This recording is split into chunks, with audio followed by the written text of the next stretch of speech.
नमस्कार दोस्तों। इस वीडियो में हम कक्षा 6 की सामाजिक विषय की किताब राजनीतिक एवं सामाजिक एवं राजनीतिक जीवन किताब का 5वां अध्याय पढ़ने जा रहे हैं। इस अध्याय का शीर्षक है पंचायती राज। आज हम पंचायती राज के बारे में पढ़ेंगे। देखिए, लोग जब अपना प्रतिनिधि सुन लेते हैं तो उसके बाद क्या होता है। ग्रामीण क्षेत्रों में सुने गए प्रतिनिधियों द्वारा निर्णय कैसे लिए जाते हैं। यहाँ हम ग्राम सभा को देखेंगे, जिसमें लोग प्रत्यक्ष रूप से भाग लेते हैं और अपने प्रतिनिधियों से जवाब मांगते हैं। देखिए, आज का दिन बड़ा खास है। सभी लोग जल्दी जल्दी ग्राम सभा के लिए जा रहे हैं। क्या आपको पता है क्यों? क्योंकि पंचायत के चुनाव के बाद आज पहली बार ग्राम सभा की बैठक हो रही है।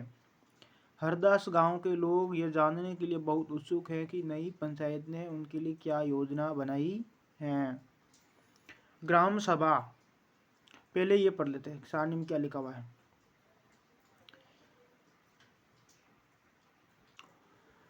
ग्राम सभा एक पंचायत के क्षेत्र में रहने वाली सभी वयस्कों की सभा होती है। हो सकता है कि उसमें सिर्फ एक गांव हो या एक से ज़्यादा। जैसा कि इस उदाहरण में दिया गया है, कई राज्यों में हर गांव की ग्राम सभा की बैठक अलग होती है। कोई भी व्यक्ति जिसकी उम्र 18 वर्ष या उससे ज़्यादा हो, जिसे वोट देने का अधिकार प्राप्त हो और जिसका नाम गांव की मतदाता सूची में है, वह ग्राम सभा का सदस्य होता है। ग्राम सभा, अब अपन पढ़ेंगे ग्राम सभा।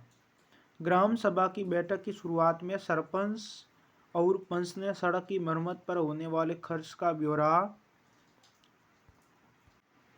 दिया। ये सड़क गांव को मुख्य सड़क से जोड़ती हैं। इसके बाद पानी की कमी पर चर्चा होने लगी। गांव में रहने वाले तीजिया ने बोलना शुरू किया। हरदास गांव में पानी की कमी की समस्या बहुत बढ़ गई है। हैंडपंपों का पानी जमीन में बहुत नीचे चला गया है। मुश्किल से हैंडपंप में थोड़ा बहुत पानी आता है। औरतों को 3 किलोमीटर दूर सूरू नदी से पानी लेने जाना पड़ता है। एक सदस्य ने सुझाव दिया कि सूरू नदी का पानी पाइप से लाकर गांव में एक बड़ी सी टंकी में भर लेते हैं, उससे पानी की आपूर्ति हो जाएगी। लेकिन दूसरों को लगा कि यह बहुत महंगा पड़ सकता है। उन्होंने कहा कि इस साल के लिए हैंडपंप और गहरे कर लेते हैं और कुओं को साफ कर लेते हैं। तीजिया ने कहा, इतने से तो काम नहीं चलेगा, हमें कुछ पक्की व्यवस्था करनी पड़ेगी, क्योंकि हर साल पानी का स्तर नीचे ही गिरता जा रहा है। जितना पानी जमीन में रिस के जाता है, हम उससे ज़्यादा उपयोग करते हैं। ग्राम सभा के एक दूसरे सदस्य अनवर ने तब सबको बताया कि उसने महाराष्ट्र के एक गांव में पानी संरक्षण के नए तरीके देखे हैं। वह उस गांव में अपने भाई से मिलने गया था। उसको जल संवर्धन विकास कार्यक्रम वाटरशेड कहते हैं। उसने सुना था कि सरकार ने इसके लिए पैसा भी दिया था। उसके भाई के गांव में लोगों ने पेड़ लगाए थे, नालों पर सैक डैम यानी छोटे छोटे बांध बनाए थे, एंड टंकियाँ बनाई थी। सबको अनवर का ये विचार बड़ा अच्छा लगा और सबने ग्राम पंचायत को इसके बारे में पता करने के लिए कहा। देखिए, ये थोड़ा सा पीछे बस रहा है। इसमें क्या है, एक ग्राम पंचायत कई वार्डों, छोटे क्षेत्रों में बंटी हुई होती हैं। प्रत्येक वार्ड अपना एक प्रतिनिधि चुनता है, जो वार्ड पंच के नाम से जाना जाता है। इसके साथ पंचायत क्षेत्र के लोग मिलकर सरपंच को चुनते हैं, जो पंचायत का मुखिया होता है। वार्ड पंच और सरपंच मिलकर ग्राम पंचायत का गठन 5 साल के लिए करते हैं। ग्राम पंचायत का एक सचिव होता है, जो ग्राम सभा का भी सचिव होता है। सचिव का चुनाव नहीं होता, उसकी सरकार द्वारा नियुक्ति की जाती है। सचिव का काम है ग्राम सभा एवं ग्राम पंचायत की बैठक बुलाना और जो भी चर्चा निर्णय हुए हो उनका रिकॉर्ड रखना। अब देखिए, सरसा ग्राम सभा में सरसा के लिए अगला मुद्दा था गरीबी रेखा के नीचे आने वाले लोगों की सूची पर स्वीकृति लेना। जैसे ही सूची में दर्ज नाम पढ़ने शुरू किए गए, लोगों के बीच खुसर फुसर होने लगी। नटवर ने हाल ही में तो एक रंगीन टेलीविज़न खरीदा है और उसके बेटे ने एक नई मोटरसाइकिल भी भेजी है। वह गरीबी रेखा के नीचे कैसे हो सकता है? सूरजमल ने अपने पास बैठे आदमी से धीरे से कहा। सरोज ने सुखी बाई से कहा, बिरजू का नाम इस सूची में कैसे आ गया? उसके पास तो इतनी जमीन है, इस सूची में तो सिर्फ गरीब लोग होने चाहिए। ओम प्रकाश एक मजदूर है, उसके पास बिल्कुल जमीन नहीं है, वह मुश्किल से अपना गुजारा चला पाता है, पर उसका नाम इस सूची में नहीं है। सुखी बाई ने कहा, तुम्हें तो पता ही है कि नटवर और बिरजू अमीर संत के दोस्त हैं। अब अमीर संत को कौन कुछ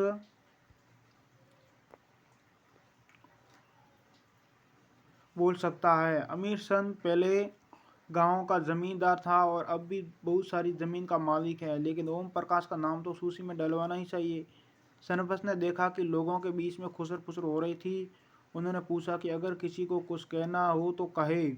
सरोज ने सूरजमल को उकसाने की कोशिश की कि वह नटवर और बिरजू के बारे में पूछे, लेकिन सूरजमल चुपचाप बैठा रहा। अमीर संत ग्राम सभा में बैठा सब पर निगाह रखे हुए थे।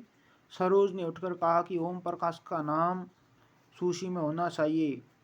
दूसरे लोगों ने भी माना कि ओम प्रकाश का परिवार बहुत गरीब है। सरपंच ने पूछा कि उसका नाम सूची में क्यों नहीं था। जिस व्यक्ति ने गरीबी रेखा के नीचे आने वाले परिवारों का संरक्षण किया था, उसने बताया, मैं ओम प्रकाश के घर कई बार गया, पर बाहर वहां ताला लगा हुआ था।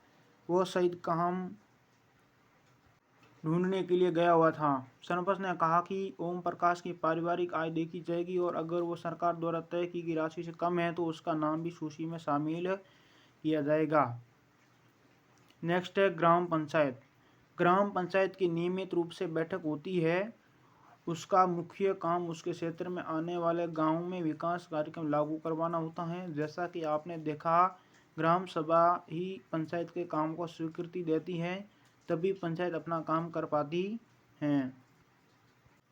आगे देखिए, ग्राम पंचायत पूरे गांव के हित में निष्पक्ष रूप से काम कर सके, इसमें ग्राम सभा की महत्वपूर्ण भूमिका है। ग्राम सभा की बैठक में ग्राम पंचायत अपनी योजनाएं लोगों के सामने रखती है। ग्राम सभा पंचायत को मनमानी ढंग से काम करने से रोक सकती है। साथ ही पैसों का दुरुपयोग या कोई गलत काम न हो, इसकी निगरानी भी करती है। इस तरह से ग्राम सभा चुने हुए प्रतिनिधियों पर नजर रखने और लोगों के प्रति उन्हें जिम्मेदार एवं जवाबदेह बनाने में बहुत ही महत्वपूर्ण भूमिका निभाती है। नेक्स्ट है ग्राम पंचायत के काम। सड़कों, नालियों, स्कूलों, भवनों, पानी के स्रोतों और अन्य सार्वजनिक उपयोग के लिए भवनों का निर्माण और रखरखाव, स्थानीय कर लगाना और इकट्ठा करना, गाँव के लोगों को रोजगार देने संबंधी सरकारी योजनाएं लागू करना। ग्राम पंचायत की आमदनी के स्रोत। ग्राम पंचायत के जो आमदनी होती है वो उन कहाँ से प्राप्त करते हैं? तो देखिए, घरों या बाजारों पर लगाए जाने वाले कर से मिलने वाली राशि, विभिन्न सरकारी विभाग द्वारा चलाई गई योजनाओं की राशि जो जनपद एवं जिला पंचायत द्वारा आती हैं, समुदाय के काम के लिए मिलने वाले दान। देखिए, कुछ राज्यों में ग्राम सभाएं काम करवाने के लिए समितियां बनाती हैं। उदाहरण के लिए निर्माण समिति। मान लीजिए कि गांव में एक सामुदायिक केंद्र का भवन बनवाना है तो ये काम निर्माण समिति करेगी। इन समितियों में कुछ सदस्य ग्राम सभा के होते हैं और कुछ पंचायत के। ये दोनों मिलकर गांव के विकास के लिए काम करते हैं। चलिए देखते हैं कि हरदास ग्राम पंचायत ने क्या क्या काम किया। हरदास गांव की ग्राम सभा में पानी की समस्या को सुलझाने के लिए विकल्प दिए गए थे। क्या वे आपको याद हैं? जब हरदास ग्राम पंचायत की बैठक हुई तो कुछ पंचों ने इस मुद्दे को दोबारा उठाया। इस बैठक में सरपंच, पंच और सचिव उपस्थित थे।